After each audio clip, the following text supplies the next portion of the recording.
Budget म्हटलं की सगळ्यांना जरा थोडंसं क्लिष्ट वाटतं, समजून घेणं कठीण जातं. पण बजेट मधली सगळ्यात इंटरेस्टिंग गोष्ट ही असते that is reading between the lines. आणि या वर्षी तर बजेटचं जे डॉक्युमेंट आहे, म्हणजे वकील मंडळी बरीच आहेत त्यामुळे थोडी तयारी पिटिशन सारखी नीट करायला पाहिजे, म्हणून बघितलं तर गेल्या वर्षी 48 पानांचं बजेट होतं, तर या वर्षी फक्त 22 पानांचं बजेट सादर झालेलं आहे. सो विचार केला तर निम्म्याहून अधिक पानं पण या वर्षी कमी झाली आहेत. तो त्यामुळे एक चित्रपटाचा डायलॉग आहे की जो मैं बोलता हूं वो मैं करता हूं और जो मैं नहीं बोलता हूं वो मैं डेफिनेटली करता हूं. तशा प्रकारच्या स्टाईलमध्ये यावर्षीचं बजेट देखील सादर झालं, जे अत्यंत लेंथनी देखील निर्मलाजी सीतारामन यांनी दरवर्षी सादर केलेल्या बजेटपेक्षा अगदी 75 मिनिटात सादर केलेलं आहे. आजच्या देखील सत्रामध्ये मी बजेटमधल्या काही सगळ्या प्रोव्हिजन्स, एकूण एक प्रोव्हिजन सांगण्यावरती लक्ष देणार नाहीये, नाहीतर ते रटाळ आणि कंटाळवाणं होईल. त्यामुळे ज्या मला वाटतं की आपल्यासाठी सगळ्यात गरजेच्या आहेत आणि सामान्य माणसांनी समजून घ्यायलाच हव्या अशा कुठल्या प्रोव्हिजन्स आहेत त्याबद्दल आपण फोकस करू. आणि त्यानंतर तुम्हाला जर इच्छा असेल त्यातल्या काही अधिक जाणून घेण्याची किंवा अधिक कुठल्या प्रोव्हिजन्स बद्दल चर्चा करण्याची, तर आपण प्रश्न उत्तरांमधनं त्याबाबत चर्चा करूया. सगळ्यात महत्वाचा मुद्दा म्हणजे फिस्कल डेफिसिट, तूट. आता ही तूट कमी करण्यावरती सगळ्यात महत्वाचा भर दिला गेलेला आहे. का बरं? ही तूट कमी करणं म्हणजे नक्की काय, असे बरेच प्रश्न आपल्या सामान्य मनामध्ये येत असतात.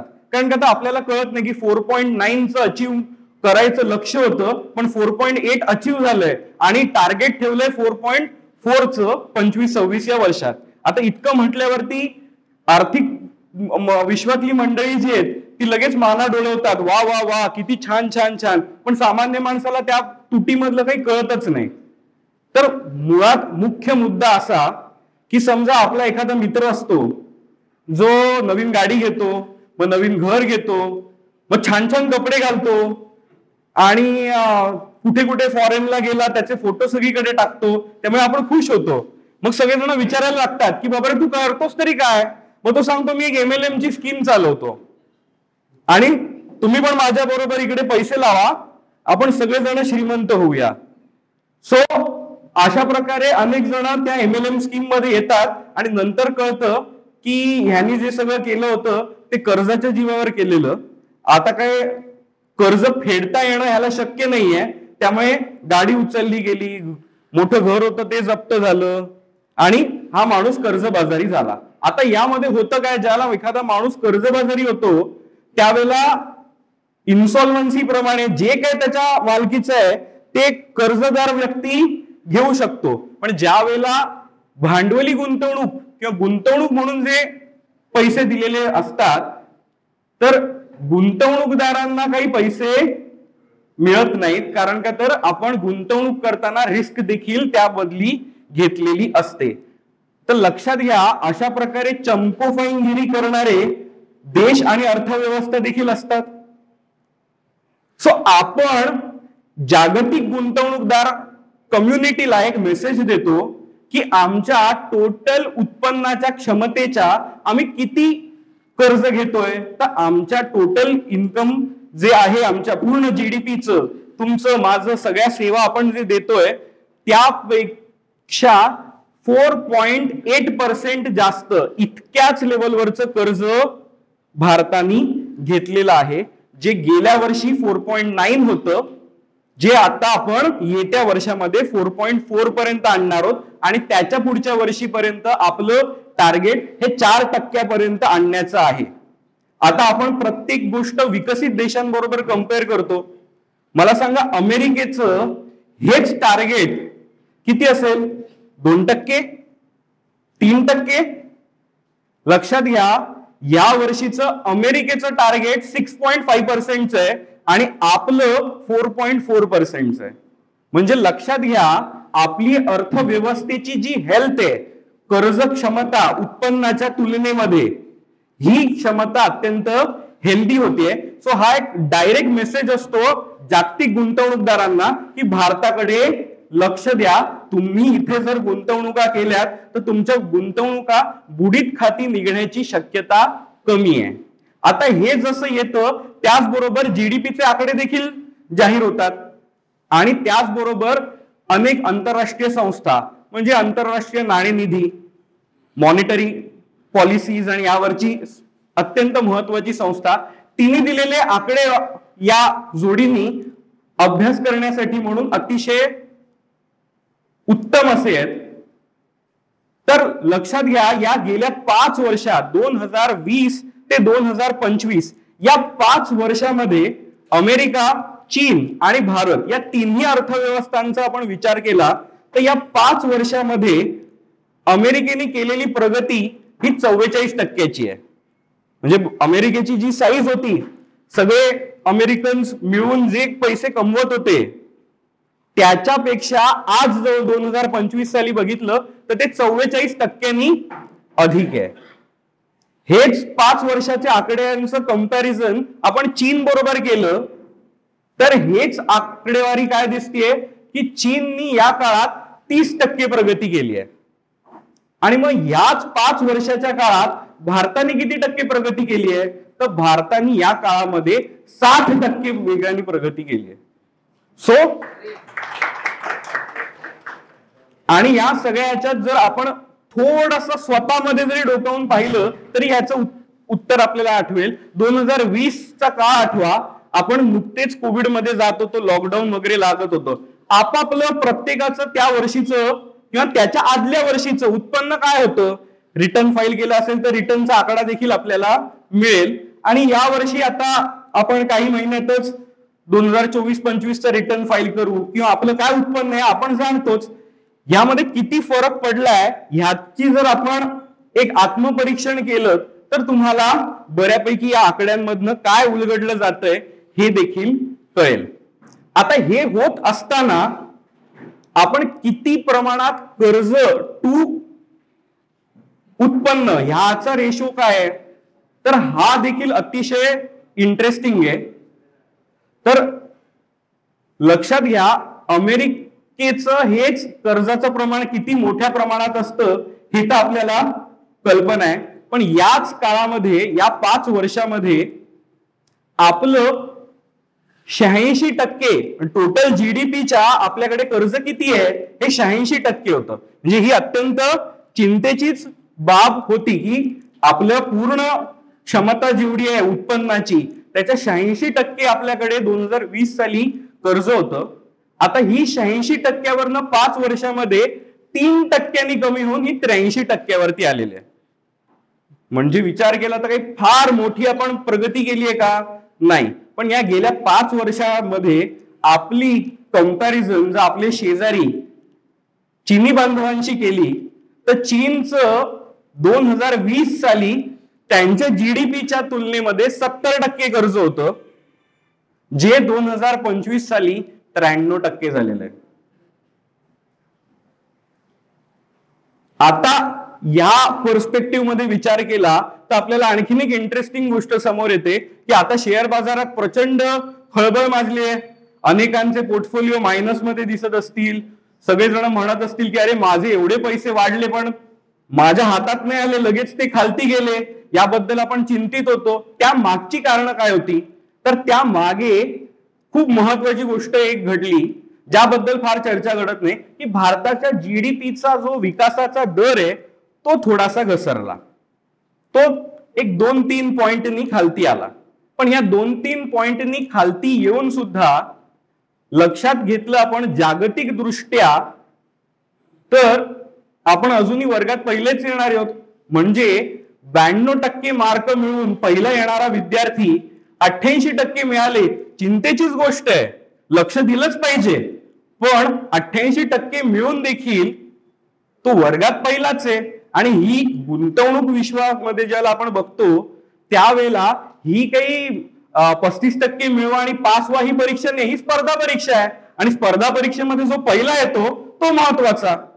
सो त्या सगळ्या दृष्टिकोनातनं बघितलं तर आपल्याला सगळ्यांना अभिमान वाटला पाहिजे की आपण जगातली सगळ्यात जास्त वेगाने वाढणारी अर्थव्यवस्था आहोत. आता ही अर्थव्यवस्था आपण वेगाने वाढणारी जरी असलो आणि आपण खूप खुश जरी झालो तरी लक्षात घ्या आत्ताशी आपण कुठे 4 ट्रिलियन या जीडीपीच्या आकड्याला आपण स्पर्श करू 2025 साली, असं सगळं जागतिक वित्तीय संस्थांचं देखील ऑब्झर्वेशन आहे. आता 4 ट्रिलियन, मग आपण 5 ट्रिलियन होणार आणि मग 10 ट्रिलियन इकॉनॉमी झाल्यावरती किती देशाची डेव्हलपमेंट झालेली असेल याबद्दलच्या आपण बऱ्याच गोष्टी वाचलेल्या असतात.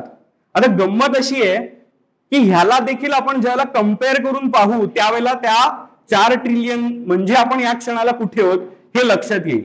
तर अमेरिकेची या क्षणालाच अर्थव्यवस्था 30 ट्रिलियनची होती आणि आपण 4 आहोत. म्हणजे विचार करा, अमेरिकन माणूस ऍव्हरेज रित्या आपल्यापैकी पेक्षा किती पट जास्त श्रीमंत असेल. आपली 135 कोटी लोकांची अर्थव्यवस्था आहे, तर अमेरिकेची फक्त 25 कोटी लोकांची अर्थव्यवस्था आहे आणि ते फक्त 25 कोटी लोक आपल्यापेक्षा 7.5 पट मोठे आहेत. आता आपल्याच बरोबरीचा चीन, आपला शेजारी, तो देखील 20 ट्रिलियनचा होतोय. म्हणजे तो देखील आपल्यापेक्षा 5 पट अधिक श्रीमंत आहे. त्यामुळे आपण फार खुश होऊन एकदम झालं आम्ही अचीव केलं अशा काही स्थितीत जाण्याची अजिबातच आवश्यकता नाही. हे सगळं आर्थिक गणित ज्या वेळेला 4.4% येतं त्यावेळेला एखाद्या आर्थिक अभ्यासकाच्या मनात येत असतं. आता लक्षात घ्या, यामध्ये सगळ्यांना खूप उत्सुकता असलेला मुद्दा म्हणजे इन्कम टॅक्स मध्ये दिलेल्या सवलती, ज्यामुळे जो पिक्चर मध्ये डायलॉग होता ना, मोगॅम्बो खुश हुआ, तसा मिडल क्लास खुश हुआ, अशी परिस्थिती सध्या निर्माण झालेली आहे. सगळीकडे 12 लाख या आकड्याबद्दल प्रचंड प्रमाणात चर्चा आहे. आता लक्षात घ्या, 12 लाखापर्यंत टॅक्स नाही या घोषणेच्या मागे अनेक गोष्टी आहेत, पण आपण समजून हे घेतलं पाहिजे की ही घोषणा मिडल क्लास साठी आहे हे तर सगळ्यांनाच माहितीये. पण अनसेड गोष्टी कशा ओळखायच्या असतात तर तुम्ही लक्षात घ्या, ह्या गोष्टीचा सगळ्यात मोठा फायदा कोणाला मिळेल तर जे निम्न उत्पन्न गटात येतात, म्हणजेच जे लोअर इन्कम कॅटेगरीमध्ये येतात, ज्यांचा पगार आज 30-40 हजार रुपये आहे. काय होतं, मध्यमवर्गीय हा गट असा आहे ना जो ते श्रीमंत मंडळींना जो नकोसा वाटतो आणि मध्यम वर्ग या गटाला हे निम्न उत्पन्नवाले जे लोक आहेत ते नकोसे वाटतात. त्यामुळे आपल्याकडे सोशल मीडियावरती बरेच ट्रेंड चालतात. त्या ट्रेंड मध्ये असं झालं की कोणी 25, 30, 40 हजार रुपये पगारवाला असेल, त्यांनी जर याबद्दल खूप खुश होऊन काही पोस्ट टाकल्या तर त्याच्यावरती त्याचे कलीग किंवा मित्रमंडळी कमेंट करत होते, अरे तू तर पहिला इन्कम टॅक्स मध्ये तरी ये, आणि त्याच्यावरती विनोद चालू होता. पण लक्षात घ्या, गुंतवणूक विश्वातला एक प्रतिनिधी म्हणून मला ह्या गोष्टीबद्दल थोडीशी चीड आली, राग आला, उद्वेग आला. का? कारण ह्या 30-40 हजार रुपये पगार कमवणारी जी व्यक्ती आहे, ज्याला आज आपण लोअर इन्कम स्केलमध्ये मानतोय, ज्याला आपण मध्यम वर्गामध्ये देखील घेत नाही आहोत, लक्षात घ्या, हा लोअर इन्कम स्केल मधल्या लोकांना टॅक्सचं बर्डन येऊ देखील नये म्हणून 12 लाखापर्यंत टॅक्स फ्री ही घोषणा आहे. ह्याचा मोठा काहीसा प्रतिसाद मध्यम वर्गावरती निर्माण होईल का तर माझं ऑब्झर्वेशन आहे नाही. पण ह्याचा खूप मोठा पडसाद ज्याचं 40-50 हजार रुपये उत्पन्न आहे तो टॅक्स स्लॅब मध्ये येऊ शकला असता जर हे बदल नाही झाले तर. कारण का तो आज 40-50 हजार कमवतोय, त्याचं उत्पन्न 70-80 हजारावरती जाऊ शकलं असतं आणि त्याला 50-60 हजाराचा जर टॅक्स भरायला आला असता तर त्याच्यासाठी ही कल्पना अत्यंत वेदनादायी आहे. कारण का त्याचा 1-1.5 महिन्याचा पगार टॅक्स पोटी भरणं हे त्याला सूट झालेलं नाहीये गणित. त्यामुळे लक्षात घेतलं पाहिजे की ह्या वर्गाला हा टॅक्सचा फायदा मिळत राहावा म्हणून 12 लाखापर्यंत सवलत दिलेली आहे. आणि त्याच्यासाठी एक फार सुंदर प्रोव्हिजन केली जाते, ती म्हणजे रिबेट. म्हणजे काय तर फक्त ह्या ज्यांचं उत्पन्न 12 लाखापेक्षा कमी आहे या कॅटेगरी मधली जी लोक आहेत त्यांना फक्त त्याचा फायदा मिळावा म्हणून ते केलेलं गणित असतं. जसं 12 लाखाच्या पलीकडे माणूस जातो त्याला इतर सगळ्या ज्या स्लॅब्स आहेत त्या आतमधल्या त्या देखील लागू होतात. म्हणजे कसं, तर या वर्षीच्या बजेट प्रमाणे पहिल्या 4 लाखापर्यंत कोणालाच इन्कम टॅक्स लागू नाहीये. 4 ते 8 या गटामध्ये आलेलं तुमचं उत्पन्नावरती फक्त सरकार 5% घेणार आहे. 8 ते 12 या गटामध्ये आलेल्यांना 10%, 12 ते 16 15, 16 ते 20 आणि 20 ते 24 या गटामध्ये येणाऱ्यांनाच 25% लागेल आणि 24 लाखाच्या वर ज्यांचं उत्पन्न आहे त्यांना 30% टॅक्स स्लॅब मध्ये येतील. काही वर्षापूर्वी जर आपण बघितलं तर ज्यांचं उत्पन्न अगदी 12-15 लाख रुपये जरी होतं त्यांना देखील त्या 12-15 लाखाच्या वरती 30% टॅक्स भरावा लागत होता. आता हीच मर्यादा ज्याला 24 लाखाच्या पल्ल्यात गेली आहे त्यामुळे त्याचा निश्चितच एक फायदा आपल्याला मिळणार आहे. म्हणजे एक साधारण उदाहरण मांडायला सांगतो, ज्यांचं वार्षिक उत्पन्न 40 लाखापेक्षा जास्त आहे अशांना साधारण 1,10,000 रुपये गेल्या वर्षी म्हणजे या 24-25 मध्ये जितकं भरायला लागणार आहे त्यापेक्षा 25-26 मध्ये 1,10,000 रुपये तुमचे वाचणार आहेत. ज्यांचे उत्पन्न अगदी काय म्हणता येईल 15-20 लाख रुपये गटामध्ये येतं त्यांना सुद्धा 70 ते 80 हजार रुपयाचा फायदा यामधनं निश्चितच होणार आहे. त्यामुळे होतं काय तर 70-80 हजार रुपये जास्तीचे आपल्या हातात राहतात. टीडीएस पोटी किंवा आपल्या सॅलरी मधनं होणाऱ्या डिडक्शन्स थोडेसे कमी होतात. हे जसे डिडक्शन्स कमी होतात तसं आपण खुश होतो आणि काय करायला लागतो, खर्च सुरू करतो. कोणी बोललं नाही, समीर दिघेंकडे जातो आणि SIP सुरू करतो. लक्षात घ्या, हीच गंमत आहे अर्थव्यवस्थेची की जसं उत्पन्न वाढतं तसं जो माणूस चालवत असतो काय म्हणता येईल 2 व्हीलर त्याला वेध लागतात की 4 व्हीलर घेऊया. 4 व्हीलर जो चालवत असतो तो बोलतो काय आता वॅगनर खूप वर्ष चालवली, आता जरा चांगल्यापैकी SUV वगैरे घेऊया. सो असं अपग्रेडेशन वाहनांमध्ये सुरू होतं. लक्षात घ्या, भारताची खरी ताकद जी म्हणालो ती आहे लोअर इन्कम कॅटेगरीमध्ये येणारे लोक. आज 75% घरांमध्ये फ्रीज नाहीये मित्रांनो. लक्षात घ्या, जर 75% घरांमध्ये फ्रीज नसेल तर AC, मायक्रोवेव्ह ओव्हन याबद्दल मी आणखीन फार चर्चा करण्यात अर्थच नाही. जसं या उत्पन्न गटातल्या लोकांचं उत्पन्न वाढणार आहे ते काही माझ्याकडे SIP करायला लगेच येणार नाहीयेत, ते ह्या सगळ्या गोष्टींचा खर्च करायला सुरुवात करणार आहेत. आणि हा जो खर्च करायला ते सुरुवात करणार आहेत त्यामुळे होणार काय तर या पूर्ण अर्थव्यवस्थेला एक संजीवनी मिळेल, चालना मिळेल. या सगळ्यात होतं काय, हे लोक घेणार 70-80 हजार वाचणार आहेत म्हणजे काय डायरेक्ट जाऊन 70-80 हजाराचं गोष्ट खरेदी केली अशी होत नाही. त्यांना हव्या असलेल्या गोष्टी ज्या आहेत त्या 4-5 लाखाच्या आहेत. मग ते काय करतात, त्यांना आज इझी EMI अवेलेबल झालेले आहेत. सो हे 70 ते 80 हजार रुपये आहेत ना, हे जरी थेट गुंतवणुका म्हणून आमच्याकडे नाही आले तरी ते कर्जाचा EMI भरण्यात व्याज रूपाने बँकिंग प्रणालीकडे येणार आहेत. सो या सगळ्या गोष्टीमुळे एक गुंतवणूकदार म्हणून मला 2 सेक्टर खूप महत्वाचे वाटतात, that is consumption and banking and financial services. लक्षात घ्या, UPIनी भारताचं पेमेंट सिस्टीम आपल्याला अभिमान वाटला पाहिजे की आपणच अख्ख्या जगामध्ये असे आहोत की असे 2 रुपये पण एकमेकांना नंबरवरनं ट्रान्सफर करू शकतो. अख्खं जग अजून त्या टप्प्यावर आलेलं नाहीये. आणि शक्तिकांत दास निवृत्त होण्याच्या काही दिवस आधी एका भाषणामध्ये बोललेत की तयार होतीये सिस्टीम ULI साठी, म्हणजे युनिफाईड लेंडिंग इंटरफेस साठी. UPIनी डेबिट कार्डला इतिहास जमा केलेला आहे, ULI क्रेडिट कार्ड ही गोष्ट इतिहास जमा करून टाकेल.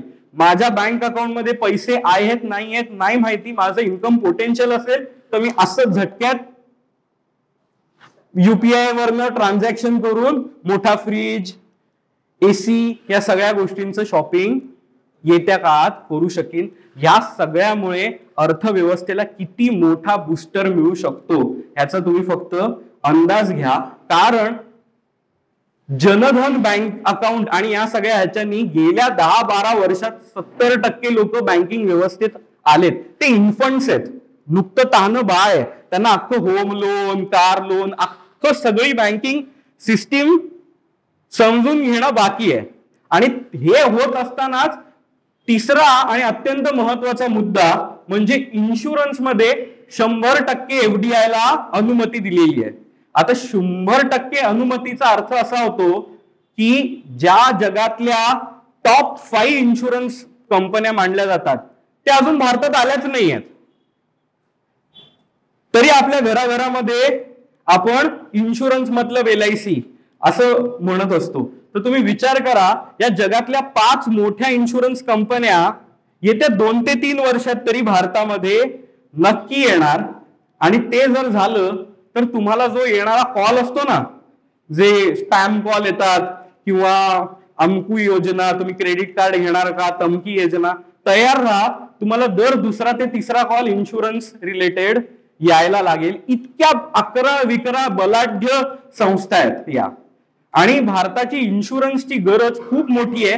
त्या तुलनेत भारतामध्ये आज उपलब्ध असलेले इन्शुरन्स पर्याय हे अत्यंत महाग आहेत. सो त्यामुळे होणार काय आहे, हे जे जगातले मोठे 5 प्लेयर आले की इकडचं जे मार्केट आहे हे अत्यंत कॉम्पिटेटिव्ह होईल, खूप स्पर्धात्मक होईल. आणि त्यातनं इन्शुरन्स प्रीमियम आणि या सगळ्यामध्ये जी स्पर्धा आणि चढाओढ निर्माण होईल त्याच्यानी सामान्यातल्या सामान्य माणसाला टर्म इन्शुरन्स सारख्या ज्या गोष्टी आहेत त्या अधिक स्वस्त मिळतील.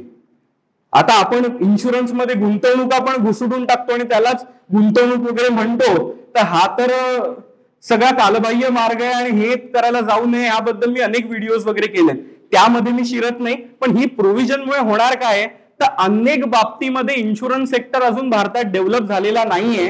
135-40 कोटी लोकांचा देश आहे.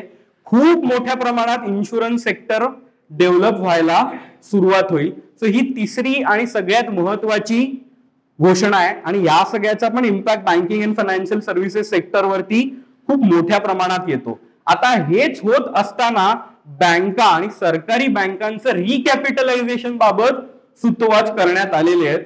आणि काही दिवस आधीच आरबीआयनी 25 BPS इंटरेस्ट रेट कमी केलेत. आता याचा अर्थ काय निर्माण होतो तर लक्षात घ्या, कर्ज स्वस्त होण्याचा हंगाम सुरू होणार आहे. आता हे ऐकून तरुणाई प्रचंड खुश होते आणि जे पेन्शनर मंडळी आहेत त्यांना दिसायला लागतं की माझं आजचं चाललेलं काय सिनियर सिटीजनचं 8.2% जे आहे ते देखील ज्याला मी रिन्यू करायला जाईन तर त्यावेळेला ते देखील कमी होण्याची शक्यता वाढणार आहे. लक्षात घ्या, या सगळ्यामुळे गुंतवणुका आणि आपले पैसे कुठे ठेवायचे ह्याचं ठिकाणे ह्या गोष्टी येत्या काळात प्रचंड वेगाने बदलत जाणार आहे. आणि बदल ही सगळ्यात एक कॉन्स्टंट गोष्ट असते. जर आपण बदललो नाही तर या जगात स्थिर राहणं हे शक्यच नाही. आणि मी जे लोअर मिडल क्लास बद्दल प्रचंड बुलिश आहे ना, ते का माहितीये का तुम्हाला? लक्षात घ्या, ते आज 30-40 हजार रुपयेच कमवत असतील पण त्यांच्या घरातला ना प्रत्येक जण कमावतो. म्हणजे कोणी ओला उबर चालवत असेल तो पुरुष 30-40 हजार रुपये घरात आणतो, त्याची बायको पण पोळ्या करायला जाते आणि आज स्वयंपाक करायला जाणारे देखील दर घरटी 5 ते 6 हजार रुपयापर्यंत गेलेले. म्हणजे 4 ते 5 घरामध्ये गेलं तरी 25-30 हजार रुपये सहज होऊन जातात. आता त्यांचा जो मुलगा आहे त्याला सुद्धा ते म्हणत नाहीत तू शिक आम्ही आहोत, तो देखील सकाळी उठून पेपर टाकतोय, नंतर तो स्विगी झोमॅटोच्या ऑर्डर करतोय, तो सुद्धा शिकता शिकता 20-25 हजार रुपये जोडून आणतोय. घरातली मुलगी आहे ती सुद्धा ब्युटिशियनचे कोर्स बिर्स करते, मेहंदीचे ऑर्डर बिर्डर घेते, ती पण 15-20 हजार जोडून आणते. हे सगळं मिळून जर तुम्ही विचार केला तर त्यांचं देखील कुटुंबाचं उत्पन्न 1.25 लाख 1.5 लाखापर्यंत जायला लागलेलं आहे. आणि त्यामुळे जी गोष्ट आपल्याला खुणावते तीच 1.25 लाख 1.5 लाख रुपयेची गोष्ट कमावणाऱ्या या कुटुंबाला देखील खुणावायला लागणार आहे. आणि हा जो वर्ग आहे ना, ह्यांच्याकडे श्रीराम बोलताना फार छान एक शब्द वापरतो, पोशाखीपण. तर ते पोशाखीपण हे त्यांच्याकडे नसतं. त्यामुळे ते कुठलंही काम करायला तयार असतात, लाजत नाहीत. त्यामुळे चेंज हा त्यांना स्वीकारता येणं जास्त शक्य आहे. त्यामुळे ही जी कॅटेगरी आहे ना, तुम्हाला 8 ते 10 वर्षामध्ये लक्षात येईल. आजचे लोअर इन्कम स्केल मधली जी कोणी मुलं आहेत, जर त्यांनी शिकण्याची दृष्टी त्यांची उघडी ठेवली आणि शिकायला जर ते तयार राहिले, तर ते मिडल क्लास मध्ये अडकणार नाही आहेत. ते थेट 1 कोटी आणि वरच्या उत्पन्न गटात जाणार आहेत. कारण का, तर त्यांच्याकडे गमवायला काही नसतं. लक्षात घ्या, मध्यम वर्ग हाच सगळ्यात मोठा ट्रॅप आहे. कारण जर दंगे बिंगे झाले, बांगलादेश सारखी परिस्थिती झाली, तर ज्यांचं उत्पन्न 1 कोटीच्या वरती आहे त्यांना हसीना मॅडम सारखं हेलिकॉप्टर पण येऊ शकतं, त्यांना कुठलेही देश स्वीकारतो. कारण का तेव्हा ह्यांचं हे आता पण 40-42% टॅक्स देत आहेत, हे आम्हाला हवेच आहेत. सो त्यांना रेड कार्पेट घालून बोलवलं जाईल. जो लोअर इन्कम मधला आहे त्याच्याकडे गमवायला काही नाही ना, तो दगड बिगड उचलून हवं ती गोष्ट करू शकतो. त्याच्याकडे पोशाखी पण नाही. आपण बघितलं हसीनाजींच्या घरी जाऊन काय काय सगळ्यांनी आनंद घेतला लोअर इन्कम कॅटेगरीतल्या. सो आता राहिला वर्ग कुठला, मध्यम वर्ग, जो ना हातात दगड घेऊ शकतो, ना त्याला कोणी विकसित देश विजा देणार आहे. सो त्यामुळे लक्षात घ्या, येत्या काळामध्ये जरी तू मध्यम वर्गाला फार आनंद होत असेल, कसा आमचा 1 लाख रुपये वाचायला लागला, तरी लक्षात घ्या, change is painful. But if you don't accept that change, सगळ्यात जास्त रिस्क मध्ये तुम्हीच आहात. येत्या काळात तुम्हाला स्वयंपाक करायला बाई तर सोडून द्या, घरामध्ये केर धुणं करण्यासाठी सुद्धा जे आज आपण 2-3 हजार रुपये देऊ शकतोय ना, मार्क माय वर्ड, 8 ते 10 वर्षामध्ये तुम्हाला 15 ते 20 हजार द्यायला लागतील. सो यासाठी जर तुम्ही आतापासून तुमच्या उत्पन्न क्षमता नाही बदलल्या, तर 8 ते 10 वर्षामध्ये 2 पैकी 1 पर्याय, उत्पन्न वाढवायचं किंवा मग स्वतः केर लादी विधी करायची कॅपॅसिटी डेव्हलप करायला घ्यायची. सो ह्या गोष्टी बदलणारा हा अर्थसंकल्प आहे. ह्या मधल्या गोष्टी वाचता येणं हे महत्वाचं आहे. ज्या रेटला आज JSW स्टील, टाटा स्टील हे स्टील विकतात ना, ते रेट जर आपण बघितले आणि त्यांचे मॅन्युफॅक्चरिंग रेट्स जर बघितले, फार काही प्रॉफिट मार्जिन तर त्याच्यात नाहीच आहे. हा झाला पहिला मुद्दा. पण अत्यंत इंटरेस्टिंग गोष्ट अशी की जर चीननी त्यांचं स्टील भारतामध्ये दिलं आणि आपण त्यांच्यावरती अँटी डम्पिंग टॅक्स लावला नाही, तर ज्या रेटला चीन भारतात स्टील विकू शकतं, त्या रेटला JSW स्टील मॅन्युफॅक्चर देखील करू शकत नाही. सो इतक्या लेवलवरती हे भयंकर गोष्टी असतात. पण आपण ज्यावेळेला मतदान करून ज्यावेळेला आर्थिक अधिकार देखील आपले देतो, त्यामधनं किती इम्पॅक्ट येऊ शकतो ह्याची इंटेन्सिटी आपल्याला माहिती नसते. ती इंटेन्सिटी लक्षात यावी आणि प्रत्येक बजेट मधनं किती गोष्टी ठरत असतात हे तुम्हाला लक्षात यावं म्हणून मी फक्त एक उदाहरण दिलं एका कमॉडिटीवरचं. असं तुम्ही लक्षात घ्या, आपल्याला लागणाऱ्या कमॉडिटीज किती आहेत. सो हे काय अति जास्त प्रमाणात चीन मधनं येणाऱ्या गुड्स वरती लावलेला टॅक्स हे काय म्हणतात, हे काही उत्पन्नाचा स्रोत नाहीये, हे प्रोटेक्शन आहे, ही ढाल आहे, ही शिल्ड आहे. हे जर आपण लक्षात घेतलं तर ही गोष्ट समजणं इंटरेस्टिंग आहे आणि समजून घेता येईल. आपल्या जिल्हा कृषी प्रधान अर्थव्यवस्थेत येतो आपण. भात खूप मोठ्या प्रमाणात पिकवतो. 100 जिल्ह्यांची अनाउन्समेंट केली गेलेली आहे की जे 100 जिल्हे कृषी क्षेत्रात जरा बॅकवर्ड असतील, त्या 100 जिल्ह्यांना कृषी क्षेत्रामध्ये पुढे आणण्यासाठी म्हणून स्पेशल अटेन्शन देऊन गोष्टी करण्यात येतील. आता आपले आमदार खासदार मंडळींकडनं आपण क्रिकेटच्या मॅचेस मागवायच्या की आमच्या जिल्ह्याला 100 मध्ये घ्या याची मागणी करायची. हे प्रत्येक जनतेच्या हातातली गोष्ट आहे. तसंच दुसरं आणि अत्यंत महत्वाची गोष्ट अलिबागकरांसाठी, कारण का आता अलिबागची इकॉनॉमी खूप मोठ्या प्रमाणात टुरिझम वरती देखील डिपेंडंट आहे. 50 टुरिस्ट स्पॉट्स, टुरिस्ट शहरं किंवा टुरिस्ट डेस्टिनेशन्स ही डेव्हलप करण्याबाबत सुतोवाच करण्यात आलेले आहेत. जर आपण आपली राजकीय ताकद वापरून जर तुम्ही त्या 50 मध्ये अलिबागला स्थान मिळवून देऊ शकलात तर लक्षात घ्या इथे जागतिक दर्जाच्या टुरिझम फॅसिलिटीज तयार होतील. आज अलिबागचं टुरिझम हे ज्याला गोव्याला जाऊ शकत नाही ते अलिबागमध्ये येत आहेत. मुंबई पुण्यातनं मोठ्या प्रमाणात येत आहेत. स्वप्न आपण पाहिलं पाहिजे, अख्ख्या जगाला आपल्याला होस्ट करता आलं पाहिजे अलिबागमध्ये. आपली अर्थव्यवस्था आज जितकी आहे त्याच्या कैक पटीने मोठी होऊ शकते आणि त्यासाठी एक सुंदर धोरण देखील गव्हर्नमेंटनी याच्यामध्ये दिलेलं आहे.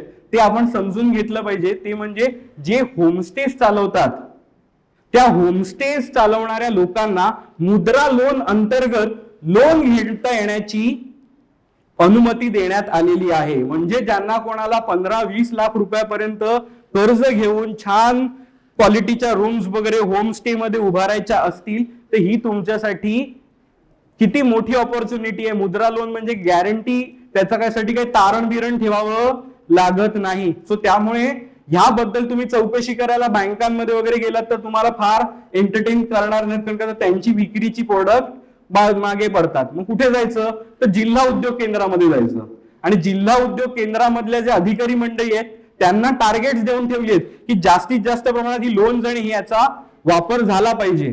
सो ज्यांना कोणाला असे होमस्टेज वगैरे चालवायचे असतील, तुमच्या मित्र मंडळींपैकी असतील, त्यांना देखील या योजनेबद्दल आवर्जून सांगा. तुम्हाला यामध्ये अत्यंत कमी दरामध्ये कमी व्याजामध्ये तुम्हाला कर्ज उपलब्ध आहे आणि त्याचा आपण आपल्या आर्थिक उन्नतीसाठी खूप छान प्रकारे वापर करून घेऊ शकतो. अशा अनेक आणि छान छान योजना त्यात दिलेल्या असतात. प्रत्येक योजनेबद्दल जर मी चर्चा करायला गेलो तर खूप मोठ्या प्रमाणात वेळ जाईल. मला वाटतं मी 40 मिनिटं बोललो, मी फक्त 5 मिनिटं तुम्हाला कल्पना देतो की येत्या काळामध्ये मग अनेकांचं म्हणणं असतं मग आम्ही टॅक्स वाचवायचा कसा, कारण का प्रत्येकाला इथे टॅक्स वाचवायची बरीच काळजी असते. तर लक्षात घ्या, आता ओल्ड टॅक्स रिजिम ही फक्त सरकार डिक्लेअर करू शकत नाही की ओल्ड टॅक्स रिजिम आम्ही बंद करतोय, कारण का ते पॉलिटिकली आणि सगळे बऱ्याच गोष्टी अंगावरती घेण्यासारखं आहे. त्यामुळे ओल्ड टॅक्स रिजिम बद्दल तुम्ही लक्षात घ्या काही चर्चा झालेली नाहीये. पण न्यू टॅक्स रिजिम मध्ये इतक्या गोष्टी देऊन ठेवल्यात की ह्याचं वर्णन करताना मला आठवतं आई बाबा घरी चॉकलेट आणून ठेवायचे आणि म्हणायचे की अभ्यास केलास ना तर तुला हे चॉकलेट मिळेल. आणि ते चॉकलेट मिळण्यासाठी लोक अभ्यास करत होते. म्हणजे काय तर बाबा रे तुम्ही घरात घर घेताय, मुलांना शिकवताय, वा वा वा वा, तुम्हाला टॅक्स बेनिफिटचं चॉकलेट घ्या, खुश व्हा, म्हणजे असंच वागा. आता काय झालंय, आता आपण विकसित अर्थव्यवस्था म्हणायला लागलो ना. आता आपलं जे लहान मूल होतं ते गेलं कॉलेजमध्ये. आता जर आपण कॉलेजमधल्या मुलाला म्हणू की चॉकलेट तेच ना फ्रीज मधली, अभ्यास केलास, असाइनमेंट केलीस तरच तुला मिळतील बरं का, तर तो ऐकेल का? हे जे आपले 10 लाख 12 लाख 14 लाख या कॅटेगरीमध्ये आता उत्पन्नाच्या यायला लागलेली मंडळी आहेत, त्यांना आता सरकारला टॅक्स बेनिफिटचं चॉकलेट देऊन तुम्ही स्वतःसाठी आयुर्विमा घ्या, तुम्ही स्वतःच्या निवृत्तीसाठी पैसे जमवा असं वगैरे सांगायची गरज उरलेली नाहीये. सो थोडं आपण देखील मॅच्युअर होणं टॅक्स पेयर म्हणून गरजेचं आहे. आणि येत्या काळात ज्या काही आपल्यासाठी गरजेच्या गोष्टी आहेत त्या आता आपण आपल्या घेऊ शकतो. त्यासाठी तुम्हाला टॅक्स बेनिफिटचं वेगळं चॉकलेट द्यायची गरज नाही आणि त्यासाठी ट्रीटमेंट अशी दिली आहे की चॉकलेट फ्रीज मध्येच आहे. वाटलं योग्य स्वतःसाठी काहीतरी चांगलं करावं, शिकून बिकून मोठं व्हावं तर बाळा शिक, नाही तर चॉकलेट खा, काय वाटेल ते कर, नुसतं उन्हाळ्याचं उन्हाळ काही कर. सो असं पूर्ण लिबर्टी आपल्याला दिलेली आहे. सो आता कशा प्रकारे वागायचं हे आपल्या हातात आहे. आता एक शेवटचा आणि गमतीदार मुद्दा फक्त सांगतो की लोकांना लक्षात एक गोष्ट येत नाही, टॅक्स सेव्हिंग बाबत आपल्याला टॅक्स सगळ्यात मोठा भरावा लागतो अशी बरेच जणांची ओरड असते, पण त्याच्यामध्ये एक मेजर कॉन्ट्रीब्युटर कोण असतो, तर आपण बेसिक आपल्या उत्पन्नामुळेच 24-25 लाखाच्या टॅक्स स्लॅब मध्ये येत असू, तर आपण 30% गटामध्ये आलेलो आहोत. आता या 30% गटामध्ये आल्यानंतर जर आपल्याला इंटरेस्ट मधनं इन्कम येत असेल, उदाहरणार्थ माझ्याकडे जर हेरिडिटरी प्रॉपर्टीज आहेत, हेरिडिटरी ट्रान्सफरेड वेल्थ आहे, ती साधारण 1 कोटीच्या एफडी माझ्याकडे आल्यात, तर 1 कोटीच्या जर एफडी असतील तर 7% व्याजाप्रमाणे सुद्धा 2,10,000चा टॅक्स त्याच्यावरती निर्माण होणार आहे. मग आता या 2,10,000चा जो टॅक्स भरताना हे 1 कोटीच्या एफडी मधनं निर्माण होणारे 7 लाखाच्या व्याजपैकी मी तर 1 रुपया पण नाही वापरत. माझं उत्पन्नावरती माझं सगळं चांगलं चाललेलं आहे. माझ्यासाठी हे 1 कोटीचं एफडी काय करतं, ते एक सायकोलॉजिकल बॅकअप प्ले करतं की माझ्या आजोबांनी ठेवलेली एफडी आहे, आजोबांना नाही लागली, वडिलांच्या पिढीला ठेवली होती, सुदैवाने त्यांना पण नाही लागली, मला देखील लागू नये आणि पुढच्या पिढीला पण लागू नये म्हणून ते फक्त एफडी मध्ये जे ठेवलेले पैसे आहेत, पण दरवर्षी त्याचं 2,10,000चं टॅक्स बिल जनरेट होऊन पोस्ट टॅक्स आपल्याला 5%च रिटर्न मिळतोय. महागाईचा दर देखील 7-7.5% आहे. म्हणजे विचार केला तर आपली पैशाची विकत घेण्याची क्षमताच कमी कमी होत चालली. मग अशा प्रमाणात करायचं काय, तर लक्षात घ्या, फार मोठी इक्विटी रिस्क घेऊन गुंतवणूकच करायची गरज आहे असं नाही, पण किमान सरकारी कर्ज रोख्यांमध्ये गुंतवणुका करणाऱ्या म्युच्युअल फंडांमध्ये जरी गेलो आपण, तर लक्षात घ्या आपले पैसे सगळ्यात जास्त सेफ ऍसेट्स मध्ये असतात. म्हणजे कुठल्या, तर मोठे मोठे सरकारचे जे प्रोजेक्ट्स होत असतात, या प्रोजेक्ट्स मध्ये जे डेट पेपर इश्यू केलेले आहेत ते सरकार टोल वसूल करून रिपे करणार असतं, तर त्या जे डेट पेपर्स आहेत त्यामध्ये इन्व्हेस्ट करणारे म्युच्युअल फंड असतात. तसंच PSU कॅटेगरी मधले डेट फंड असतात, म्हणजे पब्लिक सेक्टर अंडरटेकिंग कंपन्या आणि पब्लिक सेक्टर अंडरटेकिंग बँका, ह्यांना लागणारं जे कर्ज आहे त्यासाठी जे डेट पेपर्स इश्यू होतात त्यामध्ये गुंतवणूक करणारे देखील म्युच्युअल फंड असतात. हे म्युच्युअल फंड शेअर बाजारात गुंतवणुका करायला त्यांना परवानगी नसते. आपला एक खूप मोठा गैरसमज आहे की म्युच्युअल फंड म्हणजे शेअर बाजार. तर हा पहिला गैरसमज सोडला तर तुमचं कैक लाखाचं टॅक्स सेव्हिंग या गणितानी आणि ही गोष्ट समजून घेतली तर होऊ शकतं. म्हणजे कसं, तर लक्षात घ्या, आत्ताही आपल्या म्युच्युअल फंड इन्व्हेस्टमेंट जर काही झाल्या असतील या कॅटेगरीमध्ये देखील, ज्याला डेट कॅटेगरी म्हणतो, त्या डेट कॅटेगरीमध्ये जर की इन्व्हेस्टमेंट झाली असेल त्यावरती रिटर्न तुम्हाला फार नाही मिळणार, 6-7%च रिटर्न मिळेल. पण शेअर बाजार कितीही मायनस गेला 20-25% तरी 6 ते 7%, आणि शेअर बाजाराने 40-50%ची उडी घेतली तरी तुम्हाला 6 ते 7%च मिळतील. पण जोपर्यंत त्यातनं आपण पैसे काढत नाही तोपर्यंत टॅक्स बिल देखील जनरेट होणार नाही. उदाहरणार्थ जर 1 कोटीचं असं वेल्थ असेल माझ्याकडे आणि मी पुढची 3-4 वर्ष त्यातला 1 रुपया पण वापरला नाही, तर ते 7% वाढणार कंपाऊंडिंगली चक्रवाढ वेगाने त्याच्यातच राहील. माझ्या चालू उत्पन्नामधनं त्याच्या टॅक्स बिल पण तयार होणार नाही. आणि जेव्हा केव्हा जर मानून चला मला 10-20 लाख रुपये त्याच्यातले लागलेच, तर त्या 10-20 लाखामध्ये जेवढा प्रॉफिट कंपोनंट आहे ना त्याला माझ्या टॅक्स स्लॅब बरोबर जोडूनच मला टॅक्स भरावा लागेल. म्हणजे जरी भरायला आली वेळ तरी काही कम्प्लिटली टॅक्स सिस्टीम आपल्याला लागू होत नाही. आता काय हे तुमच्यापर्यंत का पोहोचत नाही, तर सीए मंडळी प्रचंड बिझी असतात.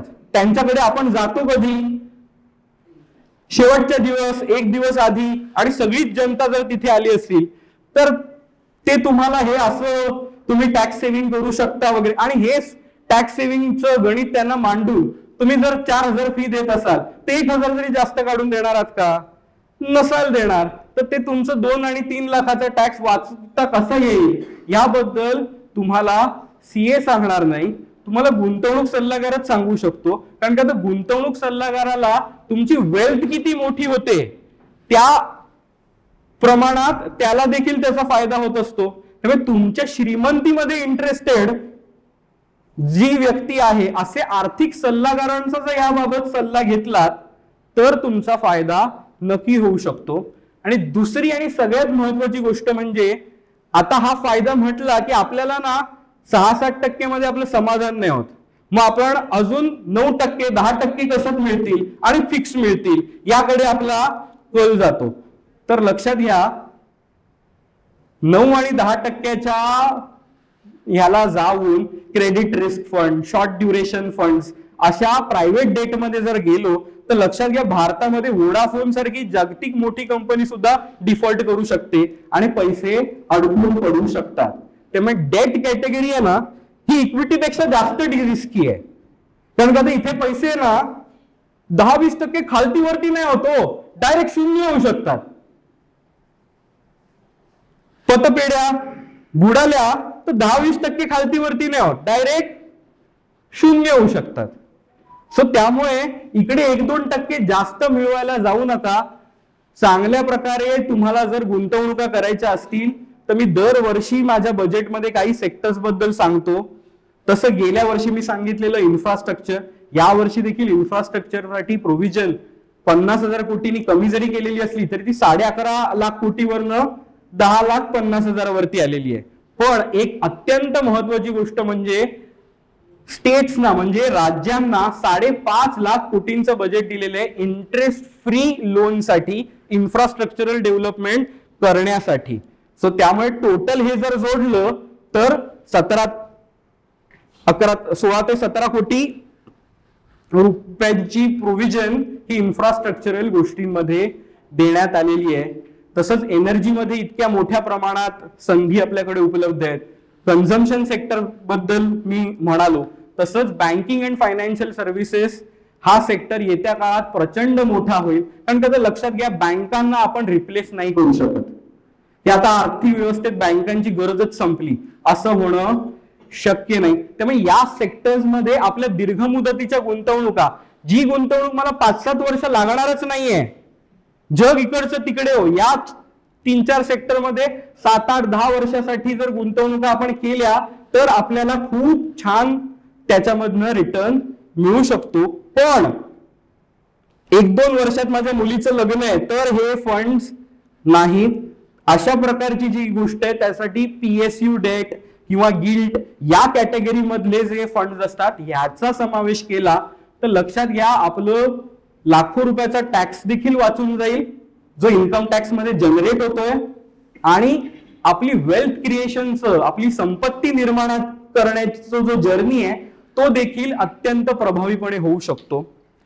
सो या अनेक गोष्टी मला कल्पना आहे, मी बजेट मधल्या काही सगळ्या प्रोव्हिजन्स आणि सगळ्या गोष्टी मांडलेल्या नाही आहेत, पण ज्या मला महत्वाच्या वाटल्या त्या मी तुम्हाला मांडल्यात. तुमच्याकडनं प्रतिक्रिया ऐकायला आणि तुमचे प्रश्न ऐकायला आणि त्याची उत्तरं द्यायला मी उत्सुक आहे. धन्यवाद.